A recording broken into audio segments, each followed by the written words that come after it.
bonsoir. Merci pour votre présence, pour cette première présentation de mon nouveau livre consacré à un mythe essentiel de la culture persane, à savoir le mythe du forgeron devenu célèbre grâce au Shahnameh, au livre des rois de Ferdowsi. Voilà. Avant tout, je voudrais remercier les personnes qui étaient à l'heure. C'est une expression iranienne. Je remercie ceux qui sont à l'heure et je m'excuse auprès de ceux qui seront en retard. Ça, c'est la formule employée.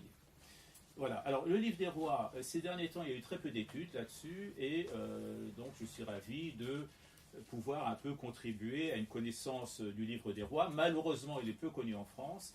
Peut-être une des raisons, c'est que la traduction est très difficile. Il existe une traduction qui est celle de Jules Moll, qui a rendu un service énorme à notre culture. Il a traduit la totalité du livre des rois. Alors c'est début du siècle, du XXe siècle, mais il se trouve que malgré ces contributions très importantes, c'est une traduction en prose. Alors, une traduction en prose, ça rend très peu compte du génie poétique de Ferdowsi. Et j'espère avoir l'occasion, l'opportunité, un jour de faire un travail de traduction poétique des poèmes de la fameuse épopée de Ferdowsi. Alors ce soir, donc je remercie les personnes qui vont m'accompagner. À ma gauche, Reza Koshefi, qui travaille avec la télévision iranienne. Elle a une très belle voix et donc c'est vraiment la bonne personne pour lire des vers épiques de Ferdowsi. Monsieur Nader Orkhani, qui a bien voulu nous accompagner ce soir avec donc son instrument, le tor, et Ifanil, donc, qui est mon ami et mon binôme en poésie, en musique, qui va m'accompagner pour les lectures des traductions en français. Voilà.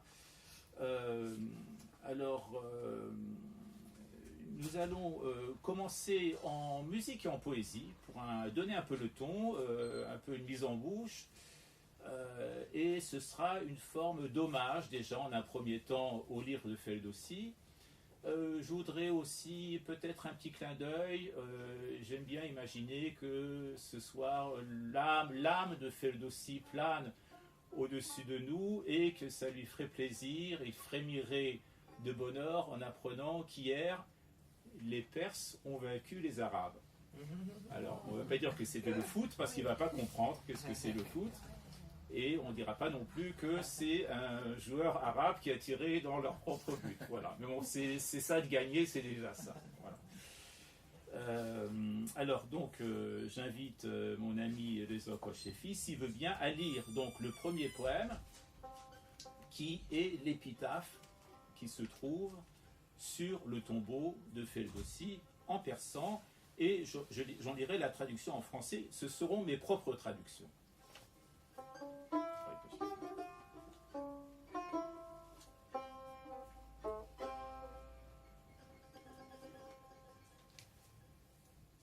به نام خداوند جان و خرد کز این برتر اندیشه بر نگذرد خداوند کیهان و گردان سپهر فروزنده ماه و ناهید و مهر ز نام و نشان و گمان برتر است نگارنده برشده گوهر است یکی نامه بود از گه باستان فراوان بدو اندرون داستان پراگنده در دست هر موبدی از او بهره ای نزد هر بخردی یکی پهلوان بود دهقان نژاد دلیر و بزرگ و خردمند و راد پژوهنده روزگار نخست گذشته سخنها همه باز جست ز هر کشوری موبدی سالخورد بیاورد که این نامه را یاد کرد بپرسیدشان از کیان جهان وزان نامداران و فرخ مهان که گیتی به آغاز چون داشتند که ایدون به ما خار بگذاشتند چگونه سر آمد به نیک اختری بر ایشان همه روز کندآوری بگفتند پیشش یکا یک مهان سخنهای شاهان و گشت جهان. Au nom du Maître, de l'âme et de l'intelligence, au-delà duquel nulle pensée ne s'est allée, au Maître de l'univers et du ciel changeant, à celui qui la lune illumine ainsi que l'étoile du matin et du soleil. Il est plus haut que toute renommée, tout signe, toute croyance. Il est celui qui peint les astres au firmament. Il y avait jadis un livre, durant les temps anciens, là où était nombre d'histoires, chaque Mobat, un fragment possédé, chaque être avisé d'une parcelle bénéficiée. Il y eut un Pahlavan, né parmi les Dehran, brave et illustre, sage et magnanime. Il aimait à chercher les actes des anciens. Il aimait recueillir les mots du temps passé. De chacune des provinces, il fit venir à lui un ancien des Mobat pour rebâtir l'ouvrage. Il s'enquit alors des fées et des rois du monde et des guerriers illustres à l'étoile bienheureuse, sur comment ils bâtirent le régime du monde qui ainsi nous parvint si misérablement, et comment sous le signe d'une bienheureuse étoile, chaque jour, ils surent accomplir des exploits. Ces nobles, devant lui, un par un, récitèrent les dits des souverains et de la course du monde. Voilà, donc c'est Ferdowsi qui raconte qu'il a recueilli les paroles des anciens de la tradition orale et qu'il a mis ça par écrit et qui a constitué la base, une base essentielle de notre culture et de notre langue. Une raison essentielle pour laquelle la langue persane s'est maintenue, c'est le Shahnameh de Ferdowsi. Alors concernant le livre, il fait aux alentours de 270 pages, la matière est dense. Si vous ne vous sentez pas l'âme d'un chercheur ou d'un universitaire, vous pouvez très bien, pour une première lecture, parce que c'est une lecture à plusieurs entrées, vous pouvez très bien ne pas lire les citations. Vous ne perdrez pas le fil du récit, donc il y a beaucoup de citations, vous pouvez ne pas les lire et lire que le texte proprement dit. Alors bien entendu, il faudra lire les vers qui ont été transcrits phonétiquement en français. Alors ça peut être intéressant pour les francophones qui ne sont pas habitués à l'alphabet arabo-perse. Et déjà, ils ont une approche de la poésie de Ferdowsi.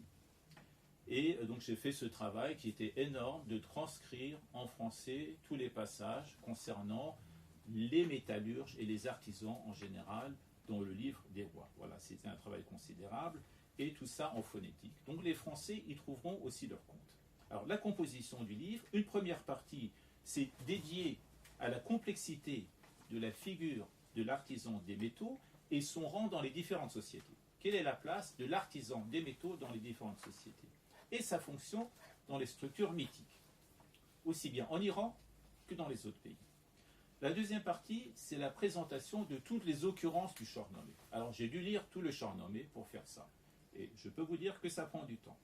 Une troisième partie, qui est le noyau principal du travail, qui est consacré au mythe de Kaveh, le forgeron, et son rôle, tout au début du Shahnameh, et la généalogie, donc le processus de création de la légende de l'étendard national, d'Alaf Shekovioni. Et pour finir, un petit chapitre où on s'interroge sur le fait de savoir si Kaveh n'était qu'un mythe ou si son histoire reposait également sur une réalité historique. Voilà. Donc maintenant, on va entrer dans le vif du sujet et donc parler de la figure polyvalente de l'artisan des métaux, dans les temps les plus reculés de l'histoire. Alors, le forgeron ancien, le forgeron primitif, c'est quoi sa fonction? Il crée les outils, les armes et les outils. Il donne la vie, il donne la mort. Donc c'est une figure complexe. Il crée le soc et la charrue, et il crée les armes pour tuer. C'est celui qui connaît les secrets de la matière, qui sait transformer le métal. Il est situé entre le fondeur, donc celui qui arrive à sortir, à extraire le métal du minerai, et après lui, il y a l'alchimiste. Entre les deux, le forgeron, c'est celui qui donne forme au fer. Alors, donc, il maîtrise le fer, il maîtrise le feu. C'est un personnage qui, dans les sociétés primitives, il est craint, il est respecté. C'est un élu. Il préside aux cérémonies en tant que sorcier, en tant que prêtre. Donc, il a une fonction importante au niveau social. il a un grand prestige dans les sociétés agricoles. Il est en relation avec le sacré, puisque le feu, ça renvoie à des forces qui nous dépassent. Alors, pour ne prendre que le cas de l'Afrique, par exemple, le forgeron fabrique des objets qui traduisent l'autorité du chef. Et il est détenteur de secrets qui lui permettent d'intercéder auprès des ancêtres et des forces surnaturelles. Le forgeron a une relation avec les forces surnaturelles. Alors, donc, le forgeron, il est considéré comme un héros civilisateur.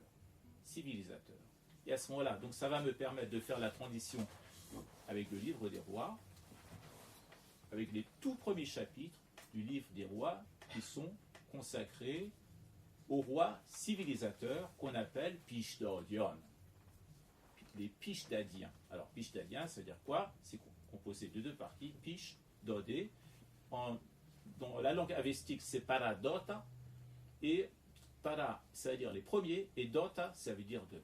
Donc, les premiers rois qui sont donnés à la création. Vous avez le mot Dota, qui signifie Dodé, et en français, donner. Vous savez que Big Data, par exemple, le terme Big Data, ça correspond à la collecte des données. C'est un terme qui existe encore. Donc le français, le persan, ce sont des langues d'origine indo-européenne. Alors, il faut savoir que le livre des rois est divisé en 50 règnes. 50 rois qui se succèdent. La première partie, comme je vous l'ai dit, c'est les souverains primitifs, les souverains civilisateurs, ceux qui ont tout apporté aux hommes. Le premier s'appelle Kiomas. Le dernier roi du champ nommé, donc Yazdegerd, le troisième, c'est la dynastie des Sassanides. Alors, l'histoire des civilisateurs, c'est le début de l'histoire du monde ou de l'Iran.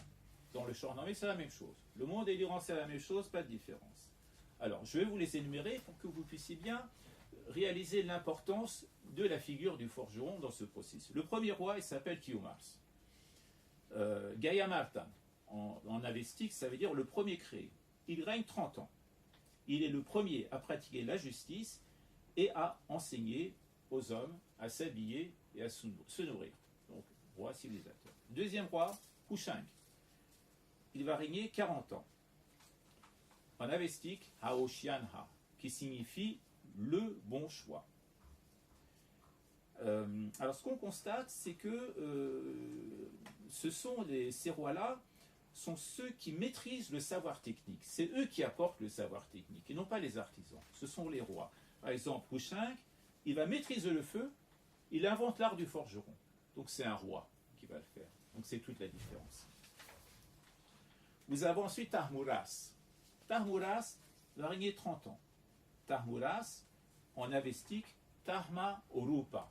Tahm signifie fort, puissant. Vous connaissez le surnom de Rostam, qui est Tahm Tan. Tahm Tan. Tahm, puissant, Tan, corps puissant. Tahmuras, ça veut dire exactement la même chose, corps puissant. Alors qu'est-ce qu'il a fait Tahmuras? Il instruisit les hommes dans l'art de filer et de tisser les tapis. Il domestique les animaux. Un jour, il attrape Angramanyu, Ahriman, donc le roi des ténèbres, le pendant négatif à Ahura Mazda. Il l'attrape, il saute sur son dos, il l'oblige à faire le tour du monde. Alors qu'il est en voyage, les dives, donc les daeva, donc qui sont des créatures malfaisantes, ils se mettent à semer la destruction. Alors quand Tahmuras, il voit ça, il arrête Ahriman, il descend et il va assommer, donc il a une massue, il va réduire les 2/3 des dives. Avec sa massue, il reste 1/3. Alors ce tiers-là va supplier Tahmuras, le titre de Tahmuras c'est Divband. Tahmuras c'est Divband. Ils vont supplier Tahmuras, il dit si tu nous épargnes, on va te livrer un secret important. Il accepte le marché et ils lui apprennent à lire. Donc l'art de la lecture, il arrive à l'arracher aux dives. Alors vous noterez que ces rois civilisateurs, c'est par la force qu'ils obligent ces créatures de la terre, ces créatures de la matière, à leur livrer le secret. Les dives, ils sont poilus, ils ont des crocs, ils ont des griffes, je suppose qu'ils sont mauvais. Ces créatures qui sont issues de la terre. Les rois viennent du ciel. Donc c'est des autorités supérieures, ils détiennent le pouvoir céleste. C'est l'éternel combat entre l'esprit et la matière. Et donc l'esprit, je reviendrai, mais l'esprit dans le livre des rois est représenté par le phare. Le phare, c'est l'aura divine. C'est l'énergie, c'est la puissance qui vient de Dieu, de Ahura Mazda. Et ce sont seuls les rois qui peuvent accéder à cette aura. Le roi suivant, c'est Jamshid. Jamshid, il a régné 700 ans. En avestique, Yimar Shaeta, qui signifie pur et lumineux. Dans Shaeta, vous avez le radical Shid, dans Chol Shid, qui signifie lumineux. Alors qu'est-ce qu'il fait? Il fait fabriquer des armes, tisser des étoffes, construire des maisons et des vaisseaux. Et alors, ce qui est intéressant avec Jamshid, c'est qu'il organise la société en 4 classes. Donc, il crée le système des castes. Et ça, c'est nouveau. Alors, je vais vous lire le texte du Shahnameh. Il réunit ceux qui exerçaient les mêmes professions. D'abord, la caste de ceux qu'on nomme Ormusion. Ils sont voués aux cérémonies du culte. Donc, c'est les prêtres, Mobat. Donc, c'est ceux d'en haut, les catégories supérieures. Il les sépara du reste du peuple. Il leur assigna les montagnes pour adorer Dieu, pour se consacrer à la religion. Et pour méditer devant Dieu, le lumineux. De l'autre côté se plaça une caste à laquelle fut donné le nom de Nisorion. Nisorion, ce sont ceux qui combattent avec le courage des lions, donc les militaires, les guerriers. Deuxième caste. Sache que la troisième caste porte le nom de Nessoudi. Les Soudis ne se nourrissent que des fruits de leurs travaux, ils labourent, ils sèment. Donc ce sont les cultivateurs. Troisième classe.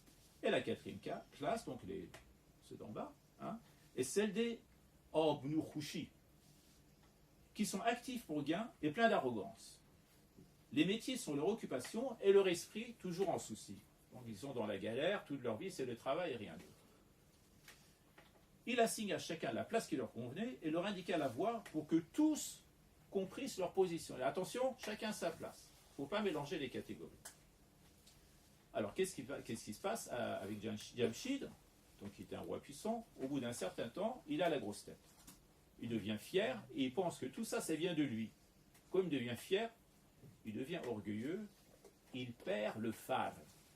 Son phare l'abandonne. Et du moment qu'il perd son phare, il devient vulnérable. Donc Dieu, Ahura Mazda, ne le protège plus. Et qu'est-ce qui se passe? Les Iraniens, ils en ont assez. Ils vont s'adresser à un roi qui vient de l'ouest, de Babylone, un roi arabe, Zarok, et ils disent tu vas venir dans notre pays prendre le pouvoir. Zarok s'empare du trône, il met en fuite Jamshid et il le fait périr en le découpant en 2. Maintenant vient le règne de Zarok. Zarok régnera 1000 ans. C'est le règne le plus long du temps des Pishtodiens. Alors, l'histoire de Zarok, c'est qu'il était sous l'emprise du diable, Iblis, qui vient lui baiser, pour dire les choses simplement. Je raccourcis, il dépose un baiser sur chaque épaule. Il y a des serpents qui sortent. Ces serpents se nourrissent de la cervelle des humains. Et donc, pour que ces serpents, s'il ne les nourrissait pas, les serpents le tuaient, lui, donc, il ordonne tous les jours qu'on se saisisse de 2 jeunes dans le royaume, qu'on extirpe leur cervelle et qu'on nourrisse les serpents. Il va y avoir un vengeur qui est Faridoun, qui va se réfugier dans la montagne, le petit-fils de Jamshid, et donc pendant qu'il est réfugié, alors c'est là où Kové entre en scène. Le problème de Kové, c'est que Zarok avait retiré les cervelles de 16 de ses enfants qu'il avait donnés au serpent, il lui en restait un seul.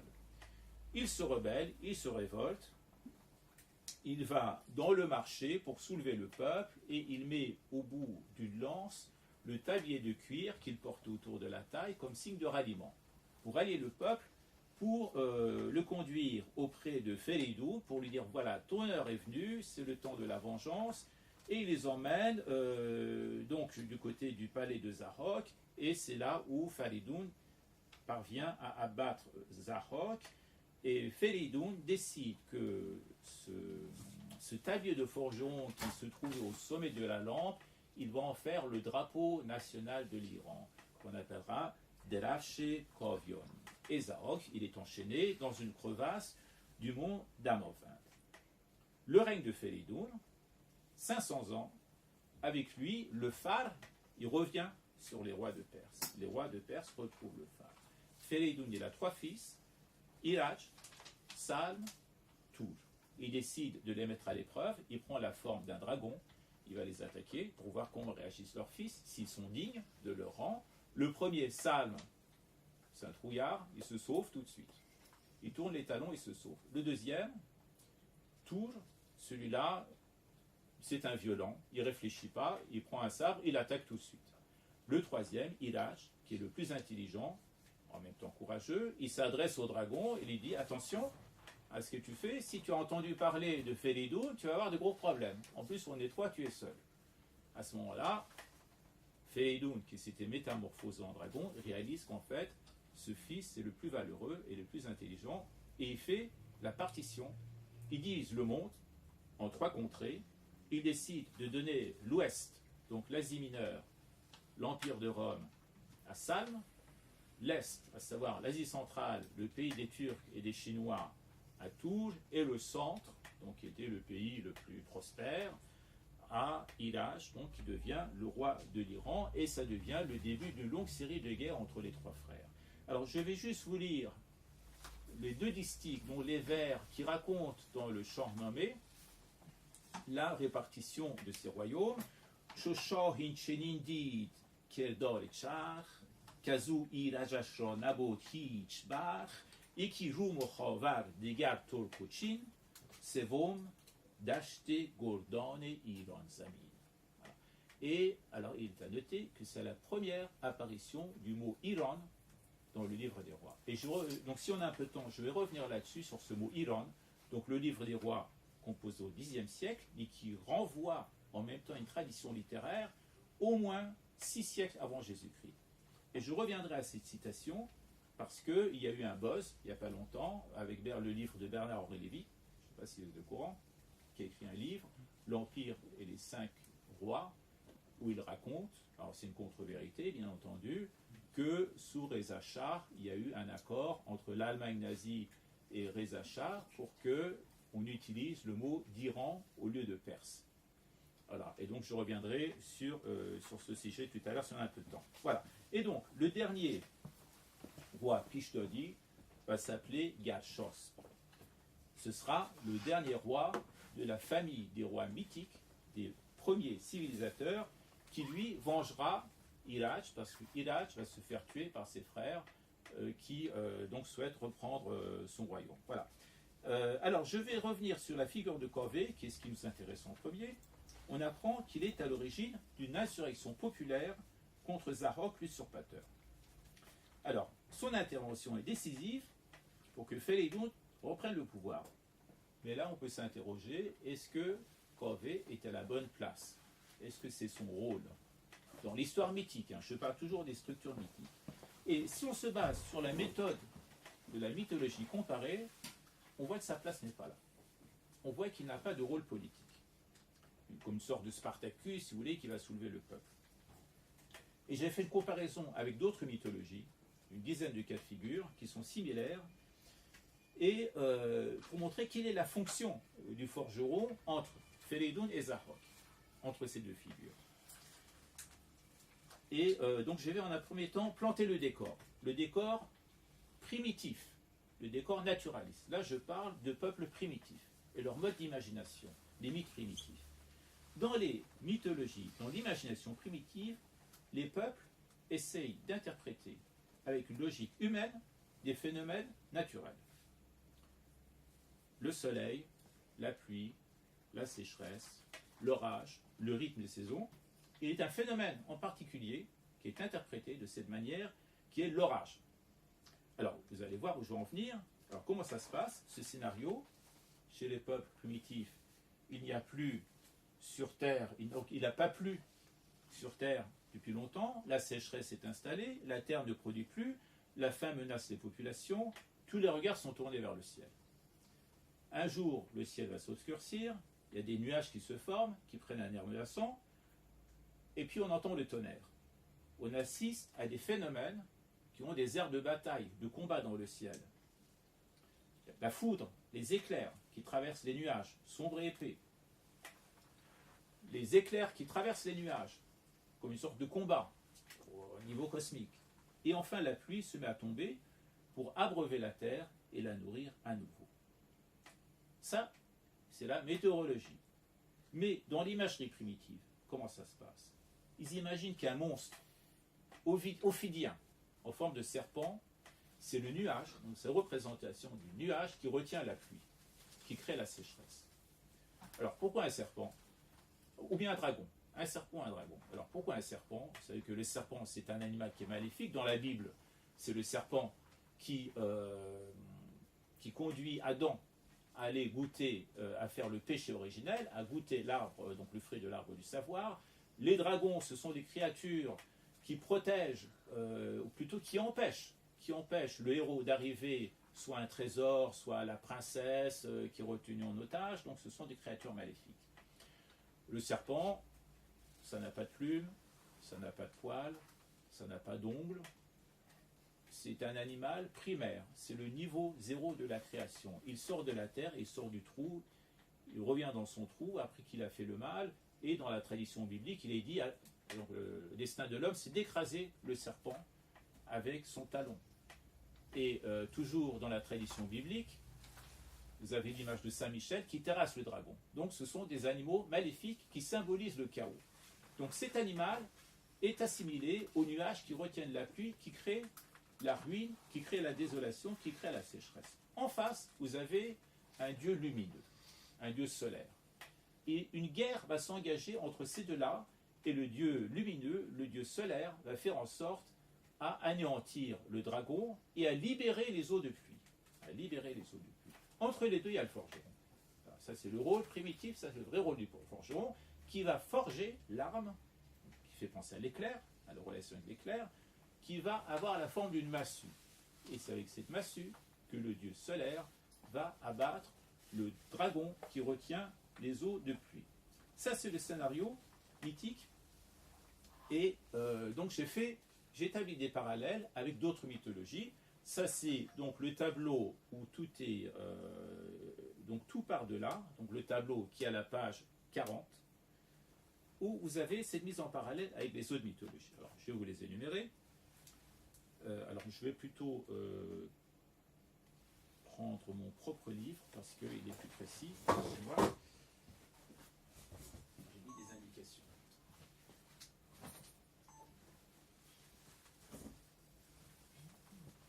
Dans la tradition mythique égyptienne, Horus, le dieu Horus, abat le dragon Ptah par l'intermédiaire, abat le dragon Seth par l'intermédiaire du dieu Ptah, qui est un artisan.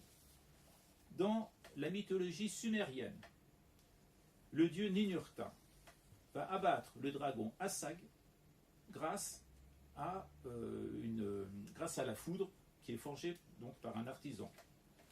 Dans la mythologie scandinave, le dieu Thor, donc, qui représente avec un marteau, on voit beaucoup aussi, ça a été repris en science-fiction, donc dans des films de science-fiction, il écrase un dragon, un monstre ophidien, grâce à des nains, donc des forgerons, qui vont forger l'arme avec laquelle il va le détruire. Mythologie grecque, Zeus, roi des rois, va abattre le monstre Typhon, grâce à Héphaïstos. Héphaïstos, le dieu forgeron. Mythologie hittite, donc c'est un peuple d'Asie mineure, va abattre le dragon Tiamat. En Égypte encore, le dieu Ré va abattre le monstre Apophis. Mythologie cananéenne, le dieu Baal va abattre le monstre Yam grâce à un gourdin, une massue créée par le forgeron Kotar. L'Inde, la mythologie indienne, c'est que ce qui se rapporte le plus, ce qui se rapproche le plus de la tradition iranienne. Le dieu Indra va abattre le monstre Vritra grâce à la foudre qui a été forgée par Tvashtri. Maintenant, on arrive au dieu Mitra, vous savez, un dieu guerrier, qui va abattre des dragons grâce à une massue qui s'appelle Vajra ou Klava. On arrive à l'Avesta. Dans l'Avesta, le dieu solaire s'appelle Sraetaona, qui va abattre un monstre qui s'appelle Ojidahoka. Ça, c'est la tradition avestique. Et puis on arrive au Shahnameh, au livre des rois. Thraïtaona devient Félédoun. Ojidaroka, le dragon, devient Zarok, sauf qu'ils ont pris une forme humaine. Donc ce sont des monstres mythiques, mais ils ont pris une forme humaine.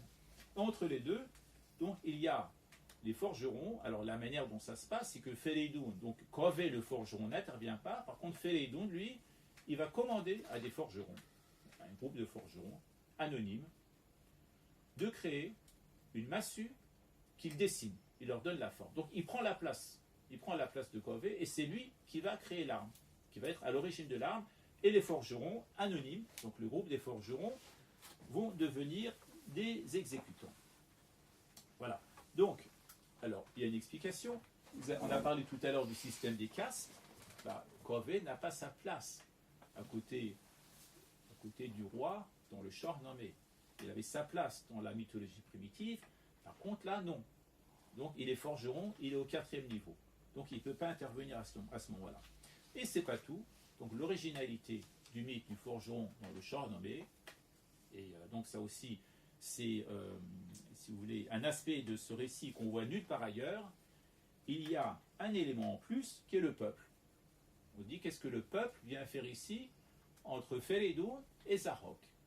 Ça c'est nouveau, le peuple intervient. Kove prend, donc il a toutes les allures d'un personnage révolutionnaire qui va ameuter le peuple. Et là encore, c'est une originalité de la légende iranienne qui fait intervenir un nouvel acteur qui est le peuple. Vous n'avez jamais de peuple dans aucune mythologie. La mythologie, c'est un schéma d'origine qui est intemporel. Il n'y a pas de temporalité, il n'y a pas de chronologie dans la mythologie. Depuis toujours, il y a eu la tempête, il y a eu la sécheresse, il y a eu la pluie, il y a eu, comment dirais-je, la fertilité qui revient, et ce sont des choses qui se répètent indéfiniment pour les siècles des siècles et de toute éternité. Donc il n'y a pas de peuple qui intervient, il n'y a pas ces facteurs-là. Et ça, c'est l'originalité, la particularité. Alors on va voir à quoi ça sert, pourquoi ils ont fait ça, pourquoi ils ont fait ces transformations. Alors ce qu'on constate aussi, c'est que Félédoun, on a dit qu'il était porteur du phare. C'est ce qui légitime sa place, ce qui légitime son pouvoir. Et désormais, la prospérité de l'Iran, une fois que Zarok est abattu, la pluie revient, l'Iran redevient prospère, et Félédoun vient sur le trône, et donc la nature renaît. Donc on fait une relation entre un événement qui se voudrait historique avec un événement mythologique. On amalgame les deux. Et à ce moment-là, quand Zarok vient s'asseoir sur le trône, il fait une piqûre de rappel. Il dit, attention, vous vous souvenez ce qu'avait dit Jamshid? Donc je vous redis la même chose. Il renversa les mauvais symboles de son pouvoir et il leur dit à ce moment-là, il ne faut pas que vous vous teniez sous les armes. Il parle au peuple, il parle aux ouvriers. Attention, il ne faut pas vous mélanger avec les militaires. Vous avez fait la révolution, c'est très bien, mais il ne faut pas prendre la place des guerriers. Retournez à votre place. L'un doit travailler, les autres doivent combattre. Donc on rétablit le système des castes. Sinon, le monde va se remplir de désordre. Voilà. Pour que l'Iran puisse exister, pour que l'Iran puisse être prospère, pour qu'il n'y ait pas de ruine, il faut que chaque catégorie, chaque caste reste bien à sa place. Voilà, ça, c'est l'idéologie royale qui se met en place depuis les premiers chapitres du Shahnameh avec les Pishtoliens. Alors, je me suis référé, j'ai trouvé un passage dans les tout derniers chapitres. Alors, on va faire un grand bond à travers les siècles. Et donc nous retrouver dans les tout derniers chapitres du livre des rois, il y a un passage qui est très intéressant où il est question de Khasro Nushin Ravon, le roi sassanide. Il est en guerre contre les Romains, il n'a pas d'argent pour payer ses troupes, il arrive près d'une ville, il dit je vais voir si quelqu'un peut me prêter de l'argent. Il y avait un potier dans cette ville, il dit moi j'ai de l'argent donc je peux vous dépanner. Il vous faut combien? Il dit oui, il faut tant, etc. Donc on apporte les balances, l'argent, les poids. Et donc il donne cet argent et il demande au grand vizir Bozorgmer, il dit est-ce que je peux vous demander un service? Je peux vous demander un service? Il dit oui, quoi? Il dit est-ce que vous pourriez demander au roi Nushin-Ravon si mon fils, qui est un garçon très doué, s'il peut faire partie des scribes, donc l'administration du royaume, et travailler dans votre cour. Et quand Nushin-Ravon il entend ça, il dit jamais tant que je serai vivant, une personne des castes inférieures ne pourra changer de niveau social. Il est à ce niveau-là, il est ouvrier, il restera ouvrier toute sa vie. Voilà. Donc, ça c'est la mise en place. Pour que les choses se passent bien en Iran, il faudrait que les classes sociales soient préservées. Alors, dans tout ça, que devient Kové? Kové, il a fait le lien entre le peuple et le jeune roi. L'étendard, donc d'Elaf Shekovioni, devient l'étendard national. Il traverse tout le champ nommé du début jusqu'à la fin, jusqu'à la conquête arabe. Et il devient garant de la victoire. Chaque fois qu'il y a une guerre, on le porte au devant des troupes et il est garant de la victoire.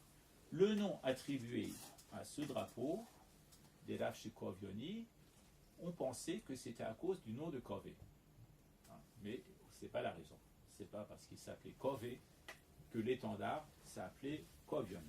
Il y a un chercheur, notamment un iranologue célèbre, Arthur Christensen, qui a démontré que Kovi, ça signifiait royal. Et la dynastie, la deuxième dynastie qui est venue après les Pishtodi, qui est la dynastie des Kovion, c'est la deuxième dynastie. La première dynastie, dynastie mythique. La deuxième est une dynastie légendaire. Et le premier roi, Kovi Kavota, en avestique, Kegrobot. Donc le premier roi de la dynastie des Kavi. Et c'était le drapeau, en fait, qui appartenait à cette dynastie.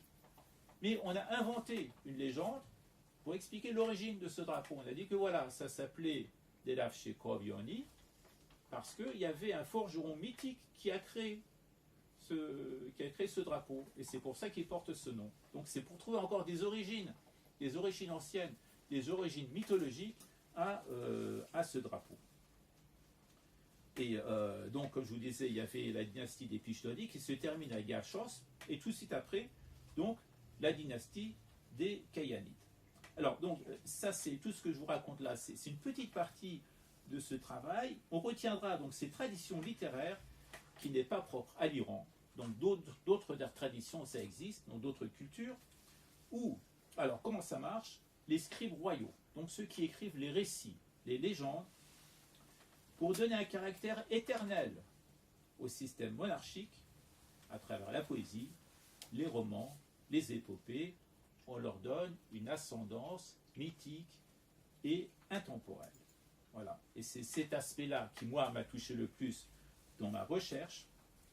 C'est une mise en scène littéraire qui contribue à installer un système de caste où les individus dans une société ne doivent pas leur place à leur talent, à leur qualité propre, mais à leur ascendance. Vous avez vu, on a parlé du phare. Donc c'est ce qui détermine la supériorité de certains individus par rapport à d'autres. Et c'est cette manipulation littéraire qui est intéressante, comment on justifie une idéologie, là en l'occurrence une idéologie royale, par une ascendance divine, une ascendance surnaturelle, parce qu'il y a des récits, il y a des légendes qui permettent de justifier, de fixer pour l'éternité l'origine de ce système-là. Je voudrais juste faire aussi un clin d'œil. Je me souviens quand j'étais jeune, j'étais au lycée Razi, je faisais partie de la chorale, et à l'occasion des fêtes du 2500e anniversaire de la fondation de l'Empire perse, donc dans la chorale, on nous avait appris une chanson, on disait, voilà, pour fêter, donc il faut réciter cette chanson, ce chant, et dans cette chanson, alors il y avait ce passage qui m'est revenu, qui est dédié au Shah, bien entendu, hein, parce que c'était son couronnement, Dori Tofare Yazdan. Dori Tofare Yazdan. C'est comme ça. Alors tu as l'aura divine. Donc jusqu'au XXe siècle, enfin, ce système, cette idéologie avait perduré. On retrouve encore cette justification surnaturelle où, donc du moment que il y a une origine surnaturelle, ça ne se discute pas. C'est comme ça, ça vient du ciel, et le principe a perduré jusque dans la période contemporaine. Et donc, je finirai juste ma présentation par rapport à la thèse pour dire que je préfère personnellement, alors Ferdowsi, j'ai une grande vénération pour l'œuvre de Ferdowsi, vraiment essentielle. En ce qui concerne la philosophie existentialiste, je préfère la pensée de Omar Khayyam quand il annonce sans cesse par ses quatrains que nous sommes venus de rien et nous retournons à rien. Donc ça c'est bien, il me semble, le destin de l'homme. Voilà. Alors, un petit clin d'œil à des événements politiques récents. Vous avez peut-être entendu parler, c'est pour dire à quel point les mythes et les symboles sont importants. Le 19 mars 2018 a eu lieu la prise de la ville d'Afrin. Donc, c'est une enclave kurde en Syrie. Les Kurdes se considèrent comme les descendants de Kové. Tous les ans, il y a une fête au moment de Nowruz. Il y a une mise en scène, il y a du théâtre, donc on interprète des pièces de théâtre en hommage à Kové, parce qu'on considère que, alors il y a un récit, il y a une légende qui dit que des parlavants, donc des chevaliers, se sont déguisés en médecins du temps de Zarok, et ils essayaient de libérer des jeunes, ils ont essayé de libérer des jeunes qui étaient arrêtés pour prendre leur cervelle pour donner comme nourriture aux serpents, et ces jeunes se sauvaient, ils allaient dans la montagne. Pendant des années, donc ils ont constitué un peuple, et c'est ce qui a constitué le peuple kurde. À l'origine du peuple kurde, ce sont les fugitifs de chez Zarok qui ont constitué le peuple kurde.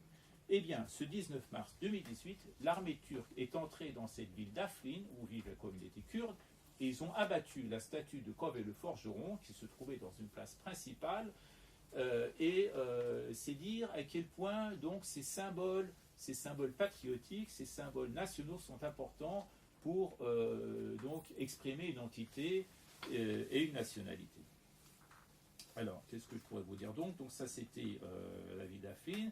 Alors, il y a des manifestations en Iran, des manifestations artistiques. Donc, j'ai su que Shahram Nozeri, donc chanteur très populaire, avait créé une pièce musicale sur Kové le forgeron, donc où sont chantés les passages de Kové le forgeron avec un grand orchestre, et pour continuer à faire vivre cette légende. En 1920, en Iran, a été créée une république socialiste soviétique, en 1920, dans la région du Guilan. Et donc leur drapeau, c'était un étendard rouge sur lequel est écrit le nom de Kové, en référence au Derafche Kovioni.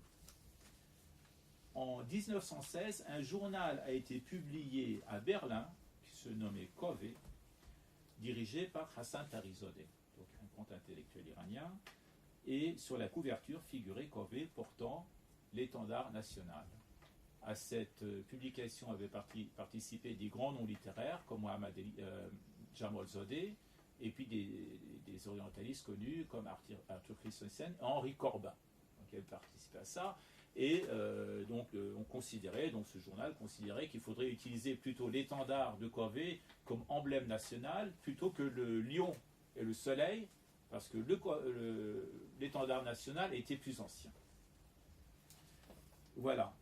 Nous allons maintenant, si vous voulez bien, passer à... Donc c'est tout ce que j'avais à dire. Sur BHL, si on a le temps, j'en parlerai tout à l'heure. Peut-être on va laisser ça pour les débats. Mais dans les médias, on va reprendre donc nos lectures poétiques. Et je vais demander à Reza de venir me rejoindre. Nous allons vous lire donc, les passages en persan du livre des rois. Et en persan et en français. Donc ce sera ma traduction, accompagné en musique par M. Rochoni et pour la partie française par mon ami Farid.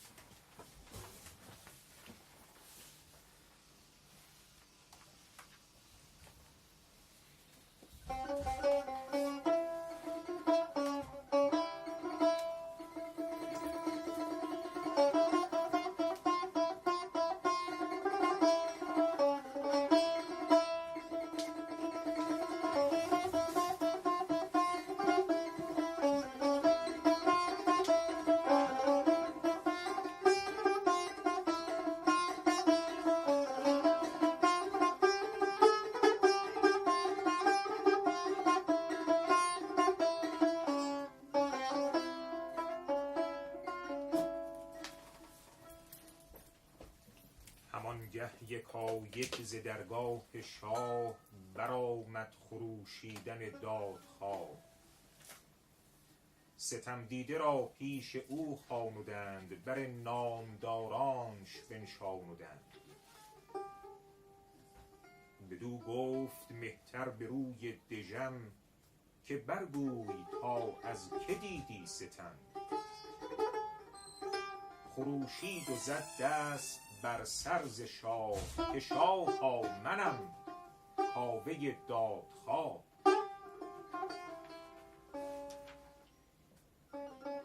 یکی بی زیان مرد آهنگرم ز شاه آتش آید همی بر سرم تو شاهی وگر اژدها پیکری بباید بدین داستان داوری که گر 7 کشور به شاهی تو راست چرا رنج و سختی همه بهر ماست شماریت با من بباید گرفت بدان تا جهان ماند اندر شگفت مگر کز شمار تو آید پدید که نوبت ز گیتی به من چون رسید که مارانت را مغز فرزند من همی داد باید ز هر انجمن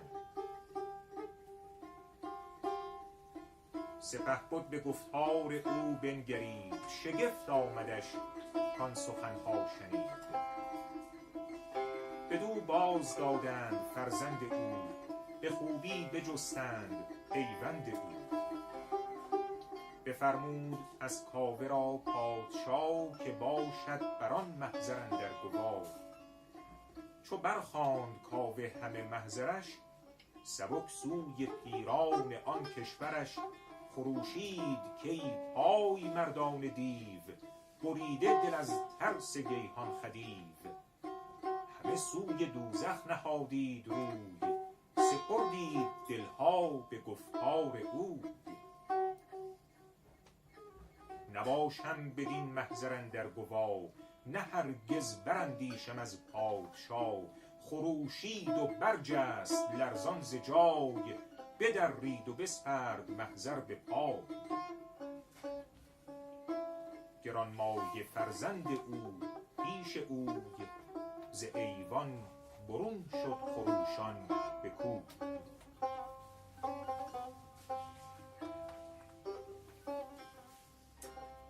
Merci beaucoup. Alors je vais proposer à Fanny de venir s'asseoir à ma place pour qu'on n'ait pas trop de déplacements à faire et qui va m'accompagner pour la traduction en français. Et qui va rester assis.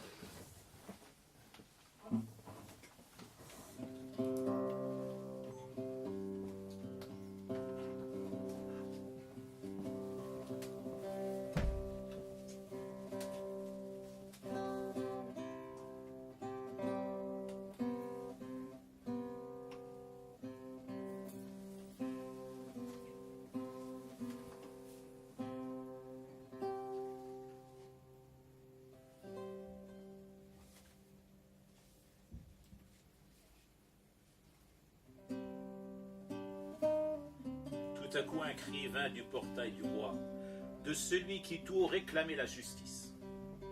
On fit se rapprocher du Seigneur le plaignant, on le plaça devant l'assemblée des puissants. Le puissant monarque, d'une mine assombrie, lui dit « Nomme-nous celui qui te fit tort ». L'homme frappa sur sa tête hurlant « Ô mon Seigneur, je suis Kaveh, ô roi, je veux réparation. Je suis un forgeron sans nulle inimitié. Ô monarque, sur moi ton feu s'est déversé.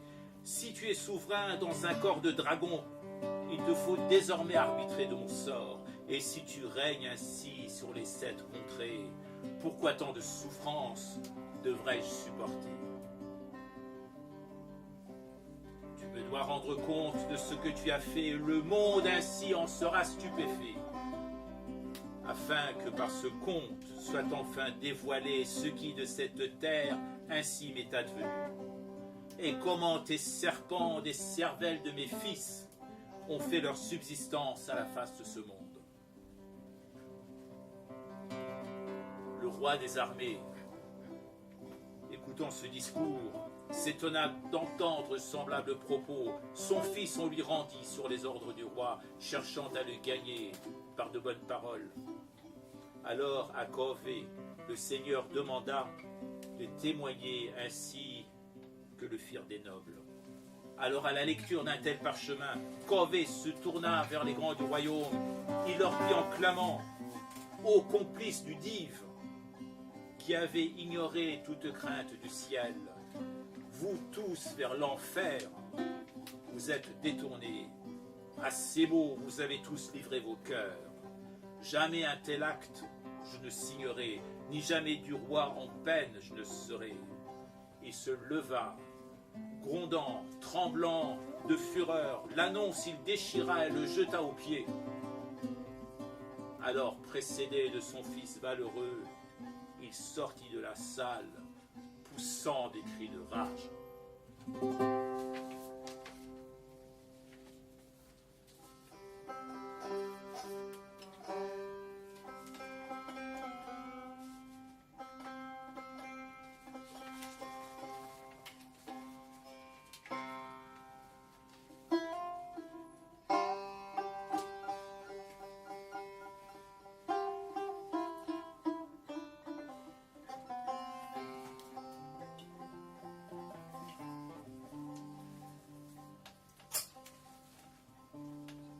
چو کاوه برون شد ز درگاه شاه، بر او انجمن گشت بازارگاه.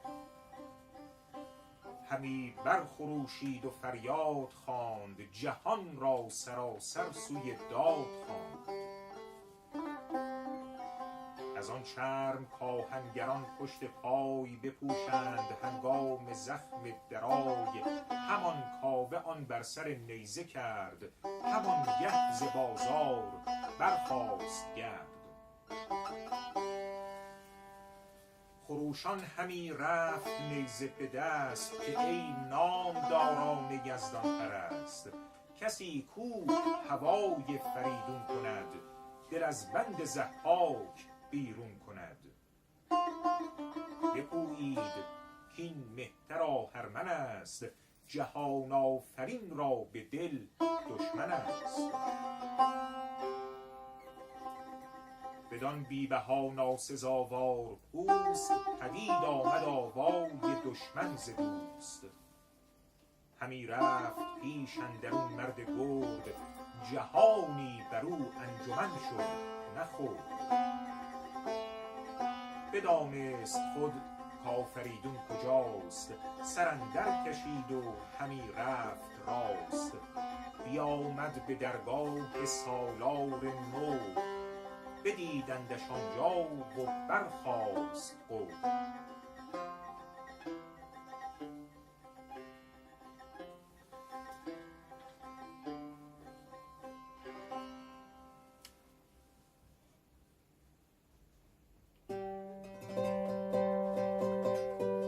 L'instant où Kaveh quitta la cour du roi, la foule l'entoura à l'heure du marché. Il hurla, demanda secours à toute voix. Il appela le monde pour obtenir justice. De ces cuirs que les forgerons portent aux pieds, à l'heure où ils abattent leur écrasant marteau, ce même cuir Kaveh le mit au bout d'une lance. À l'heure du marché s'éleva la poussière. Rugissant, il alla ainsi la lance au poing, criant « Ô les humains illustres qui aimez Dieu, vous qui pour Falidoun avez quelque affection, qui voulez vous délier des chaînes de Zahok.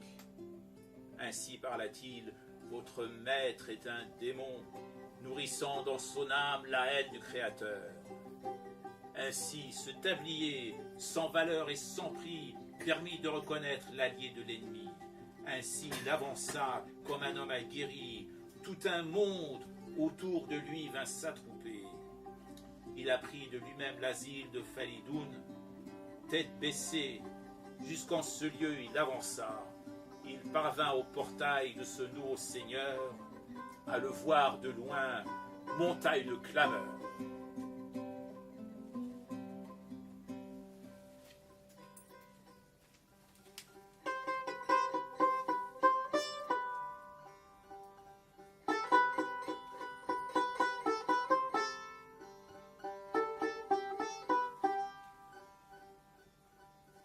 چو آن پوست بر نیزه بردید کی، به نیکی یکی اختر افکند پی. بیاراست آن را به دیبای روم، ز گوهر بر او پیکر از زر بوم.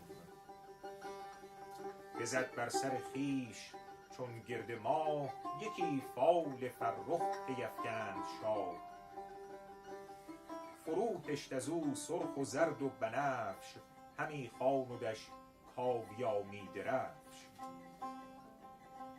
از آن پس هر آن کس که بگرفت گاه، به شاهی به سر برنهادی کلاه.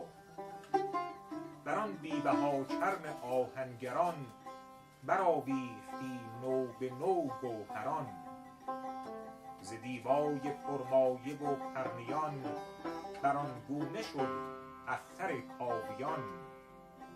که اندر شب تیره خورشید بود، جهان را از او دل پرامید بود.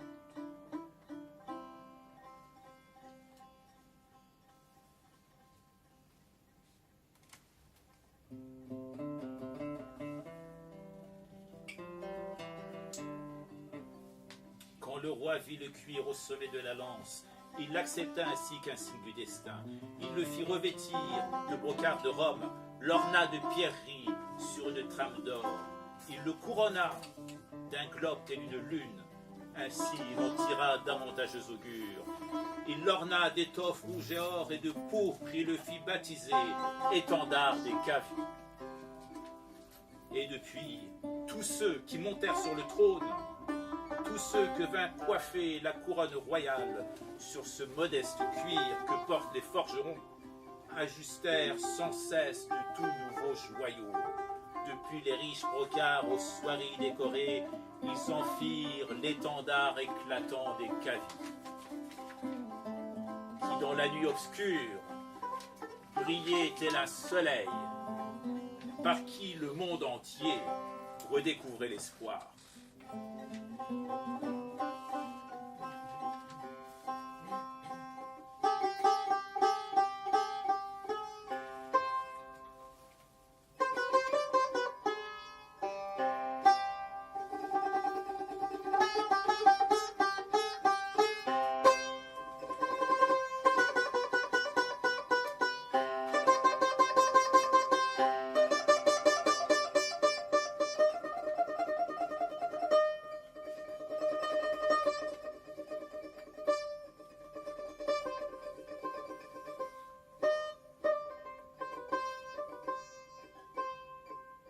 فریدون سبک ساز رفتن گرفت، سخن را ز هر کس نهفتن گرفت. برادر دو بودش دو فرخ همای، از او هر دو آزاده مهتر به سای. یکی بود از ایشان کیانوش نام، دگر نام پرمایه شادکام. فریدون بر ایشان زبان برگشاد، که خرم زید ای دلیران و شاد.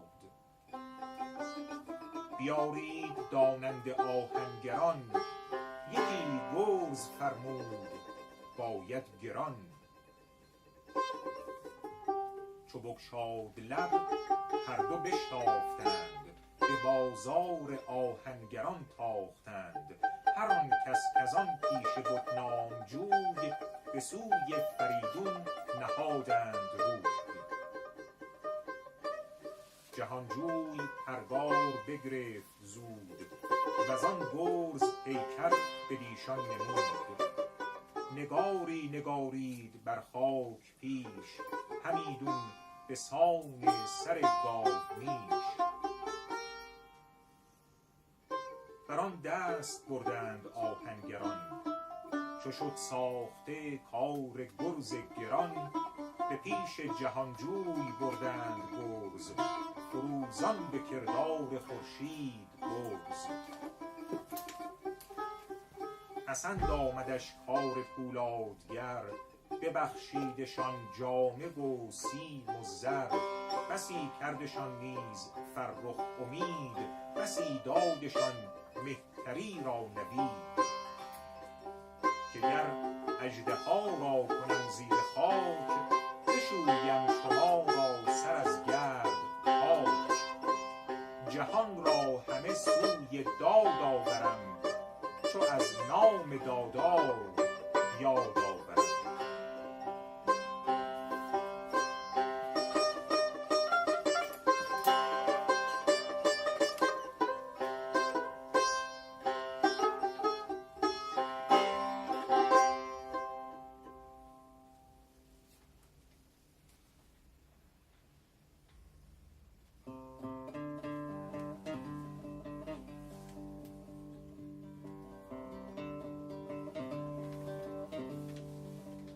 Faridoun se mit en marche prestement. Maintenant son propos caché face à quiconque. Il avait 2 frères, 2 nobles compagnons. Ces 2 êtres affranchis le dépassaient en âge. L'un des 2 portait comme nom Kiolouche. Le second se nommait Pormoyer le Prospère. Faridoun s'ouvrit à eux par son propos. Longue vie à vous, dit-il, brave et bienheureux. Faites venir à moi d'habiles forgerons, afin de me forger une lourde massue.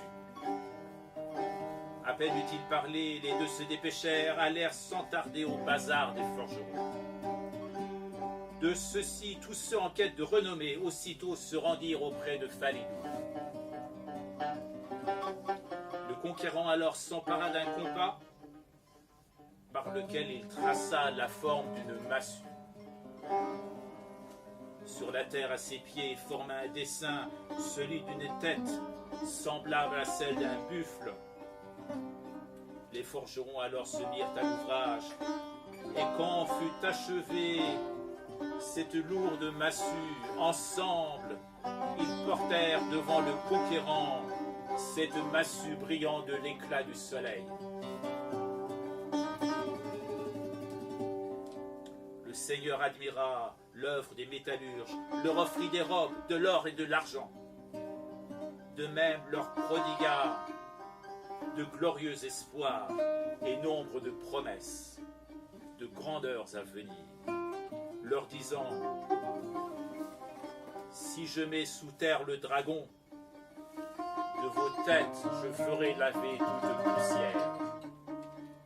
Je conduirai le monde entier vers la justice, en invoquant le nom de Dieu, le justicier.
Merci pour votre écoute. Alors, je pense qu'il y a un buffet qui est prévu, mais on a le temps pour des questions-réponses. Oui, donc, je suis à vos dispositions. Si vous avez, si on a un peu de temps, je vous parlerai du livre de Bernard-Henri Lévy. Parce que c'est quand même, on va peut-être pas lui faire trop de publicité. Alors, on va pas faire de questions-réponses. Voilà, on va faire de publicité. Et donc, si vous avez des questions, je suis à vos dispositions, monsieur. J'avais une question sur Siegfried et le dragon. Siegfried et le dragon. Est-ce qu'il y a un lien entre Samuel et le dragon? Oui. Je vais attendre que ça se calme là derrière. Alors en fait, je vous ai parlé de mythologie comparée, et vous avez effectivement des mythes similaires. Il y a le mythe de Siegfried et le dragon, vous avez celui de Esfandior, qui aussi donc s'était baigné dans le sang d'un dragon, et vous avez aussi le mythe d'Achille, qui s'était baigné dans un fleuve, et chacun de ces héros mythologiques avait un point faible. Le point faible de Siegfried, c'est qu'avant de se baigner dans le sang du dragon qui le rendait mortel, une feuille s'était collée sur son dos. Il s'était baigné, mais la feuille était collée sur son dos, donc cette partie où se trouvait la feuille le rendait vulnérable.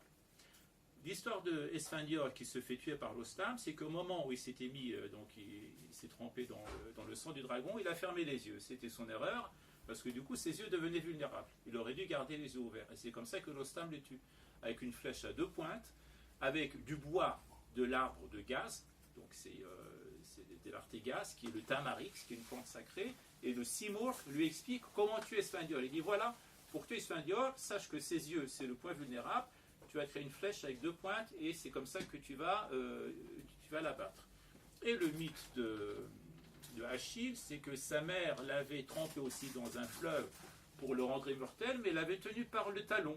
Et donc il l'avait mis dans l'eau, et puis là où il y avait sa main, donc il n'avait pas été donc touché par ce fleuve qui le rendait toujours le sang du dragon, et donc c'est ça qui était son point faible. Et donc il a été tué par une flèche décochée dans son talon. Donc effectivement il y a des relations. Mais pour revenir au dragon, effectivement le dragon, dans la tradition indo-européenne, parce que dans d'autres pays c'est pas pareil, dans la tradition chinoise c'est pas un animal maléfique, mais dans la tradition indo-européenne c'est un animal maléfique au même titre que le serpent, et donc il représente les forces obscures, les forces terrestres, les forces souterraines par rapport aux forces divines, aux forces célestes, aux forces surnaturelles. Au même titre que les dives, par exemple, qui sont aussi des créatures terrestres et maléfiques. Oui. Une deuxième question Oui. sur les divs, les daeva en fait. Oui. Est-ce qu'il y a des divs bons, c'est comme les djinns? Est-ce qu'il y a des divs qui sont bons, neutres Alors dans la tradition, parce qu'il y a l'Inde et l'Iran, dans la tradition indienne, les divs sont des créatures bénéfiques. Dans la tradition iranienne, parce qu'avec l'avènement de Zoroastre, on avait déterminé le bien et le mal. Donc là, on a séparé les deux. On a dit il y a les bons, il y a les mauvais, il y a les lumineux, il y a les sombres, il y a le ciel, il y a la terre. Et les divs deviennent des créatures malfaisantes, au même titre que les djinns. Donc les djinns, c'est le terme arabe, et donc le div, c'est le terme indo-européen. Mais dans la tradition indienne, je pense, si je ne me trompe pas, que ça signifie lumineux. Le mot div, daeva, signifie lumière, lumineux. Dans la tradition iranienne, avec Zoroastre, donc c'est une tradition, si vous voulez, où on a fait intervenir la morale. Donc il y a les bons, les mauvais. La tradition indienne, c'est pas pareil, parce qu'il y a des cycles. Mais dans la tradition zoroastrienne, il y a le bon, le mauvais, et donc ces créatures-là font partie des créatures donc, qui provoquent la destruction et la désolation. Est-ce qu'il y a d'autres... Non bon, oui. Tout à l'heure, vous avez parlé de la vénération des Kurdes turcs pour le Kaveh. Oui. Et je me demandais si c'était commun à tous les Kurdes, c'est-à-dire les Kurdes qui sont aussi dans les autres pays. Alors ça, je ne sais pas du tout, vous me posez une question difficile, mais en tout cas, c'est sûr que... Alors la particularité des cultes, c'est qu'au moment de fêter le Nouvel An iranien, eux, ils le font, donc ils rendent un hommage à Kaveh. Ce n'est pas le cas en Iran. Mais chez les Kurdes, oui. Donc ça me plaît bien, ces traditions, parce que du coup, il n'est pas oublié. Voilà, pour eux, c'est plus juste qu'un artisan ou qu'un forgeron, c'est vraiment une figure nationale, donc un symbole très fort chez ce peuple. Et comme je vous disais, moi je suis pour les travailleurs.